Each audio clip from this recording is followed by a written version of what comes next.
Okay, hai, Assalamualaikum. Seluar tactical daripada Iglit dah sampai. Pagi tadi aku dah review seluar yang ni. Korang boleh tengok video sebelum ni. Sekarang aku nak review satu lagi seluar tactical, tapi yang ni mahal sikit lah, 100 lebih. Yang ni 60 lebih. Aku dah buat video sebelum ni, korang boleh tengok. Kita nak review yang ni pula. Kejap aku nak set up kamera, nanti aku akan review. Okay, korang tunggu kejap. Okay, jom kita tengok seluar ni macam mana. Ni seluar tactical juga daripada Iglit, tapi yang ni daripada China. Dia lambat sikit sampai. Seluar ni didatangkan macam ni dan akan dapat free belt. Okay, seluar ni sesuai untuk hiking ataupun cycling.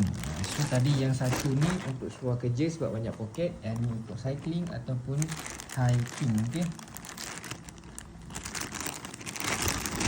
material dia sama polyester. Nampak tak, dia lembut dan stretchable. Okay, harga agak mahal sikit tapi kualiti lah. Dia ada bagi yang ni. Yang ni korang boleh adjust kalau korang tak nak pakai belt. Pakai macam ni, korang just tarik je. Ataupun korang boleh pakai belt yang dikasih ni free.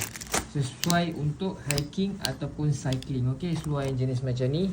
Okay, yang ni untuk kerja, yang ni untuk hiking ataupun cycling. Okay, kalau korang nak beli, nak murah, korang pakai link Shopee yang aku letak kat back product tu. Korang akan dapat 16% discount untuk subscriber. Okay, korang jangan lupa grab cepat-cepat, ada promo payday sale. Okay, Assalamualaikum, bye.